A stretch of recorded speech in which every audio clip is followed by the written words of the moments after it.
Allah Subhanahu wa taala berfirman setelah itu, "Wa ma adraka ma Lailatul Qadar?" Tahukah engkau apa itu Lailatul Qadar? Dan ini salah satu bentuk pengagungan ya, seperti Al-Qari'ah, Mal-Qari'ah. Tahukah engkau apa itu Al-Qari'ah, tentang ketika Allah bicara tentang hari kiamat, Al-Haqqah, Mal-Haqqah. Ya, apa itu Al-Haqqah? Menunjukkan itu perkara yang besar. Demikian juga ini uslub atau metode Allah tatkala mengagungkan sesuatu dalam bentuk pertanyaan, wa ma adraka ma Lailatul Qadar? Tahukah engkau apa itu Lailatul Qadar? Setelah mengatakan Lailatul Qadri khairun min alfi syahr. Lailatul Qadar lebih baik daripada 1000 bulan. Tadi saya sudah ingatkan, Allah tidak mengatakan Lailatul Qadri ka alfi syahr. Lailatul Qadar seperti 1000 bulan, tapi Allah mengatakan Lailatul Qadri khairun min alfi syahr. Lailatul Qadar lebih baik daripada 1000 bulan. Tanazzalul malaikatu war ruh. Di sini Allah menggunakan fi'il mudhari' tanazzalu, yaitu tatanazzalu al-malaikah, malaikat turun terus, tidak berhenti-berhenti turun. Tatanazzalu, ya, malaikat turun ramai benar, malam tersebut banyak sekali malaikat turun, bahkan malaikat Jibril war ruhu, malaikat Jibril juga turun ya. Malaikat Jibril padahal tidak ada yang mau dikasih wahyu, tapi malaikat Jibril turun juga di malam tersebut karena agungnya malam tersebut ya. Tanazzalul malaikatu waruhu fiha ya. Dan kita tahu malaikat turun tentu ada tugas ya. Waruhu fiha biizni rabbihim. Makanya Allah mengatakan biizni rabbihim min kulli amr.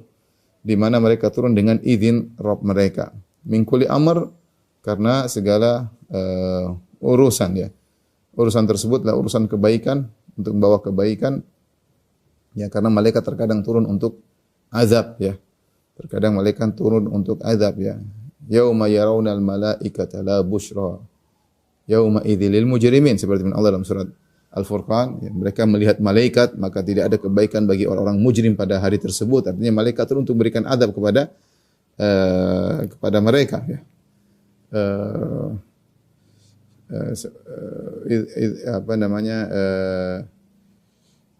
Dan terkadang malaikat turun untuk membawa kebaikan seperti dalam ayat ini.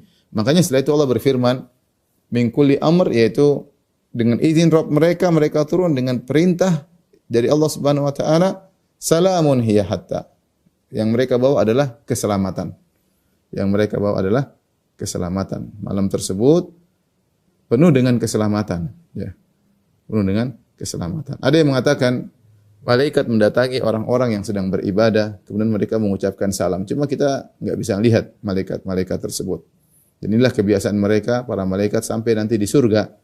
Di surga mereka juga senang memberi salam kepada para penghuni surga. Makanya Allah Subhanahu wa taala berfirman dalam surat Ar-Ra'd, "Wal malaikatu yadkhuluna 'alaihim min kulli bab." Ya.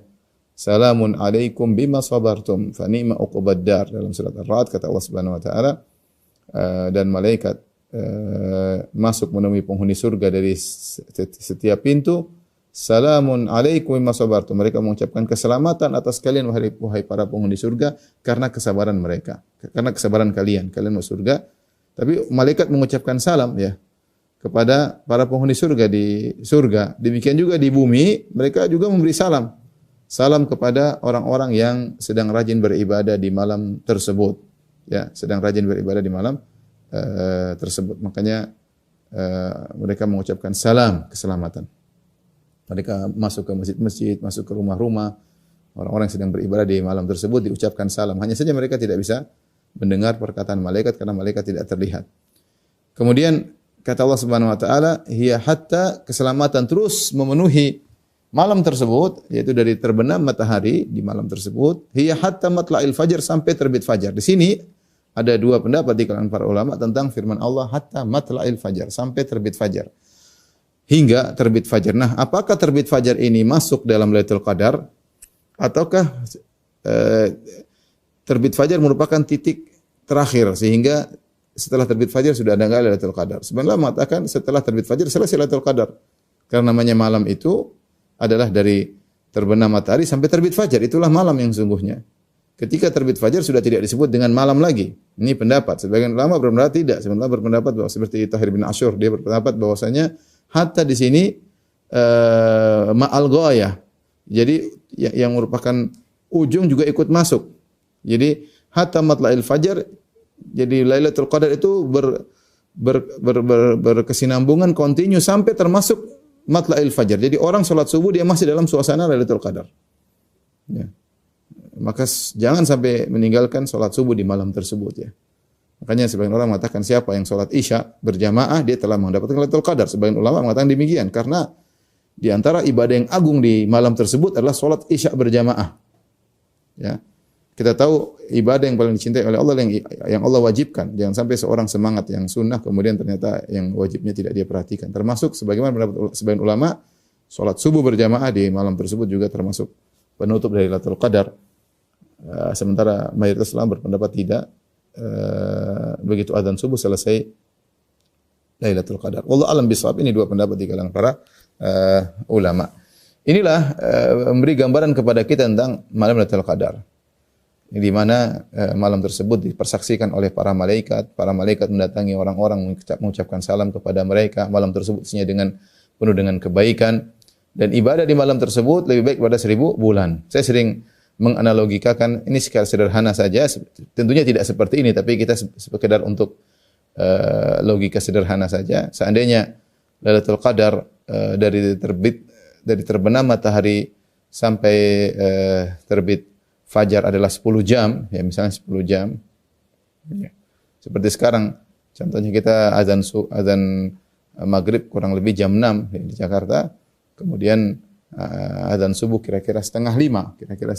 Jadi kira-kira 10,5 jam. Taruhlah 10 jam Lailatul Qadar. Maka kalau seorang beribadah 1 jam, kalau kita mematematikan tentunya tidak seperti ini. Hanya saya sekedar untuk memberi gambaran saja agar kita semangat. Kalau kita 1 jam beribadah di malam tersebut seperti 8,3 tahun atau lebih baik daripada 8,3 tahun. Kalau 2 jam sudah 16, sudah hampir 17 tahun ya. Bayangkan kita baca Quran 1 jam, seakan kita belajar baca Quran 8,3 tahun tanpa henti-henti. Ini merupakan kenikmatan yang luar biasa ya. Ya. Tapi Allah berbicara secara global, Allah tidak berbicara secara jam. Intinya ibadah di hari tersebut, di malam tersebut dengan ibadah yang Allah ridhoi, tidak harus semalam suntuk, tidak harus. Artinya Allah ridhoi antum beribadah di malam tersebut lebih baik daripada antum beribadah 83 tahun. Maka sungguh orang yang menyia-nyiakan hal ini adalah orang yang benar-benar merugi. Man hurimaha faqad hurimal khaira kullahu. Ya, siapa yang terhalangi dari malam Lailatul Qadar maka dia telah terhalangi dari segala kebaikan. Faqad hurimaha ya. Sungguh merugi orang di malam Lailatul Qadar kemudian dia tidak sibuk beribadah, malah sibuk yang lainnya, sibuk duniawi, ada yang mereka ada yang bertengkar, ada yang bermaksiat. Maka ini adalah benar-benar hal yang sangat merugi. Baik. Inilah secara sederhana tentang keutamaan Lailatul Qadar. Dari situ kita dapati maka wajar jika kemudian Nabi dan para sahabat kemudian mereka berjuang untuk mencari Lailatul Qadar. Nabi mengatakan taharrau Lailatul Qadri fil ashril awakhir. Carilah Lailatul Qadar di 10 malam yang terakhir. Bahkan Rasulullah SAW pernah iktikaf sebulan penuh ketika Rasulullah SAW tidak tahu kapan Lailatul Qadar. Rasulullah SAW iktikaf di 10 malam pertama Ramadan. Sahabat ikut. Kemudian Rasulullah SAW datang Jibril. Jibril mengatakan yang kau cari amamak, yang kau cari Lailatul Qadar di depanmu. Rasulullah SAW iktikaf lagi 10 hari yang kedua. Sahabat ikut juga sebagian sahabat. Kemudian Jibril datang lagi. Alladzi tatlubuhu amamak, yang kau cari di depanmu. Ya. Akhirnya Rasulullah SAW iktikaf lagi 10 hari yang terakhir. Karena ternyata Lailatul Qadar di 10 malam yang terakhir. Ya. Rasulullah SAW mencari Lailatul Qadar. Sebagaimana Rasulullah menyuruh para sahabat juga untuk mencari Lailatul Qadar. Jadi hal yang membuat mereka perhatian. Makanya hadis-hadis tentang Lailatul Qadar banyak. Karena mereka benar-benar mencari Lailatul Qadar. Ya, hanya orang bodoh saja yang kemudian tidak mencari Lailatul Qadar. Ya. Hemat kita optimalisasi dengan umur kita yang sedikit. Apalagi sebagian kita baru dapat hidayah ketika di usia tua, baru hijrah, baru sadar. Terus kapan lagi mau mengoptimalkan usia kita yang tinggal sedikit. Di antara cara yang terbaik adalah beribadah di malam Lailatul Qadar. Ya, di malam Lailatul Qadar. Barang siapa yang beribadah di 10 malam terakhir, setiap malam di 10 hari terakhir dia berijtihad, bersungguh-sungguh, maka dipastikan dia telah mendapat Lailatul Qadar. Dan demikian juga barang siapa yang bersungguh-sungguh di malam-malam ganjil, di 10 hari terakhir, malam 21, malam 23, malam 25, malam 27, malam 9, dipastikan dia mendapat Lailatul Qadar. Ya. Maka hanya sedikit. Kalau kita mau sungguh-sungguh, mau lebih cuma 5 hari. 5 hari seorang bersungguh-sungguh, maka dia dapat Lailatul Qadar. Ya. Dia dapat Lailatul Qadar. Maka kita berusaha mencari malam tersebut. Barang siapa yang terhalangi di malam tersebut, maka dia benar-benar telah terhalangi dari kebaikan. Taib, ikhwan dan akhwat yang dirahmati Allah Subhanahu wa taala, ibu yang dirahmati Allah Subhanahu wa taala, para dokter yang dirahmati Allah Subhanahu wa taala, ada beberapa hal yang berkaitan dengan Lailatul Qadar. Yang pertama, Rasulullah SAW dahulu pernah diberitahu oleh Allah kapan Lailatul Qadar. Suatu malam Rasulullah SAW keluar untuk mengabarkan kepada para sahabat kapan Lailatul Qadar. Tapi akhirnya Rasulullah SAW dilupakan. Kata Nabi SAW dalam hadis Ubadah bin Samit, kata Rasulullah SAW, Inni kharajtu li ukhbirakum bi Lailatul Qadar. Aku keluar untuk mengabarkan kepada kalian kapan Lailatul Qadar. Wa innahu talaha fulan wa fulan. Tetapi ada si fulan dan si fulan bertengkar, mengangkat suara. Farufi'at, akhirnya ilmu tersebut Lailatul Qadar diangkat oleh Allah Subhanahu wa taala. Karena ada pertengkaran, akhirnya dilupakan oleh Allah Subhanahu wa taala. Wa asa an yakuna khairan lakum. Semoga lebih baik bagi kalian. Jadi awalnya dikasih tahu malam sekian Lailatul Qadar, tapi ada orang bertengkar ya. Di sini kata para ulama, pertengkaran menghilangkan keberkahan. Pertengkaran menghilangkan keberkahan. Maka seorang jauhkan diri dari pertengkaran ya. Pertengkaran dengan orang lain, pertengkaran dengan istri, dengan suami, dengan anak-anak ya. Jangan sampai Lailatul Qadar malam bertengkar ya. Ya. Seorang berusaha untuk bertakwa kepada Allah Subhanahu wa taala. Namun diangkatnya malam tersebut, kata Nabi, asa yakuna khairan lakum, semoga lebih baik bagi kalian. Karena Allah alam, jika seorang tahu misalnya Lailatul Qadar malam 21 misalnya, bisa jadi orang hanya fokus ibadah malam 21 saja. Malam-malam lain dia tidak semangat. Ya, padahal Ramadan itu berkah seluruhnya. Cuma di antara 30 malam tersebut atau di antara 29 malam tersebut ada satu yang sangat spesial. Tapi ketahuilah Ramadan itu setiap malam spesial. Nah, kalau seandainya diketahui cuma satu malam Lailatul Qadar, mungkin orang hanya fokus ibadah di malam itu saja, yang lain ditinggalkan. Makanya benar kata Nabi, wa asa an yakuna khairan. Ini musibah diangkat diangkat ilmu tentang Lailatul Qadar. Namun musibah tersebut mungkin ada manfaatnya. Makanya dalam pepatah Arab, ruba daratin nafi'ah. Betapa banyak yang beri mudarat atau musibah ternyata bermanfaat. Ya, dengan kita tidak tahu kapan Lailatul Qadar, maka kita mengagungkan Ramadan secara seluruhnya, dan 10 malam terakhir kita semangat ibadah seluruhnya. Ini di antara faedah insyaallah atau hikmah di balik diangkatnya ilmu tentang Lailatul Qadar. Ini yang pertama. Yang kedua, kapan Lailatul Qadar? Maka ada khilaf di kalangan para ulama tentang, dan ini sudah khilaf juga di kalangan para sahabat ya. Secara umum bisa kita bagi menjadi dua pendapat. Yang berpendapat bahwasanya Lailatul Qadar adalah tetap pada malam tertentu. Pendapat yang kedua, Lailatul Qadar adalah malam yang berpindah-pindah.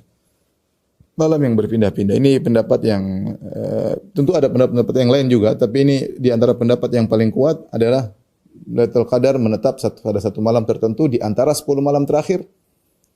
Pendapat yang kedua, Lailatul Qadar berpindah-pindah di antara malam-malam ganjil 10 malam terakhir. Ya, artinya tahun ini mungkin malam ini, malam 21, mungkin tahun depan malam 27, mungkin tahun depannya malam 25, mungkin malam berikut tahun depannya 21 lagi. Ini dua pendapat yang mengerucut kepada dua pendapat yang sangat kuat ini. Di antaranya yang mengatakan bahwa Lailatul Qadar menetap pada satu malam seperti sahabat kalau tidak salah Ubay bin Ka'ab ya. Dia mengatakan bahwa Lailatul Qadar adalah malam 27, tidak pernah berubah. Malam 27 ya. Bahkan dia bersumpah Lailatul Qadar adalah malam 27 ya. Karena dia pernah mengalami Lailatul Qadar pada malam 27. Sebagian jumhur ulama ya, berpendapat bahwa Lailatul Qadar berpindah-pindah. Dan yang lebih kuat Allah alam bisawab adalah malam Lailatul Qadar berpindah-pindah dari satu tahun ke tahun berikutnya di malam-malam ganjil. Hanya saja arja lailah, malam yang paling diharapkan adalah malam ke-27. Malam yang paling diharapkan adalah malam ke-27. Oleh karenanya datang dalam beberapa hadis bahwasanya Lailatul Qadar pernah malam 21. seperti dalam hadis Abu Sa'id Al-Khudri ya. Dalam Abu Sa'id Al-Khudri di mana Rasulullah SAW pernah berkata, ra'aitu hadhihi al-laila fa unsituha. Aku diperlihatkan malam Lailatul Qadar tapi aku dilupakan. Faltamisuha fil ashr al-awakhir fi kulli witrin. Carilah Lailatul Qadar di 10 malam terakhir di setiap ganjil. Wa qad ra'aituni asjudu fi ma'in wa tinin. Aku lihat bahwasanya dalam mimpiku malam tersebut aku sujud di air dan di becek. Itu sujud ada tanahnya lagi becek. Qala Abu Sa'id Al-Khudri, Abu Sa'id Al-Khudri yang meriwayatkan berkata, "Mutirna lailata 21." Kami mengalami hujan di malam ke-21, ya. Fa waqafa al-masjidu fi musalla Rasulullah sallallahu alaihi wasallam, maka masjid ada karena terbuat dari daun-daun korma, maka sebagian hujan menembus masjid kemudian menetes-netes ke tempat salatnya Nabi di lokasi imam, ya. Rasulullah sallallahu alaihi wasallam salat di subuh hari. Fanadhartu ilaihi, aku lihat ketika Rasulullah SAW salat subuh di hari ke-21, wa qad insarafa min salati subhi, Rasulullah SAW sudah selesai salat subuh, wa wajhuhu mubtallun tinan wa ma'an, dan wajah beliau dipenuhi dengan becek. Dipenuhi dengan becek, itu dahi beliau dipenuhi dengan becek, ada air.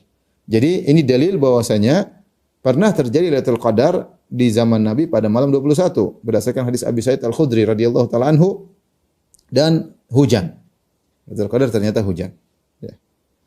Juga dalam hadis yang lain dari hadis Abdullah bin Khubayb, ya, dari hadis Abdullah bin Unais, ya, sahabat Nabi sallallahu alaihi wasallam, yang menyatakan bahwa Lailatul Qadar pernah terjadi pada malam ke-23, ya. Suatu hari Abdullah bin Unais, sahabat Rasulullah SAW, sedang di majelis Juhainah, yaitu kabilah Juhainah, ada orang bersama Juhainah bersama beliau di bulan Ramadan. Fakulna lahu, kami berkata kepada Abdullah bin Unais radhiyallahu anhu, ya Aba Yahya, hal sami'ta min Rasulullah sallallahu fi hadhihi al-lailah al-mubarakah min syai'? Apakah engkau pernah mendengar hadis dari Nabi sallallahu alaihi wasallam sesuatu tentang malam Lailatul Qadar? Qala na'am, kata dia iya, ya. Jalasna ma Rasulullah sallallahu fi akhir hadha syahr, fakulna lahu ya Rasulullah, mata naltamisu hadhihi al-lailah al-mubarakah? Kami duduk bersama Nabi sallallahu alaihi wasallam di penghujung bulan Ramadan.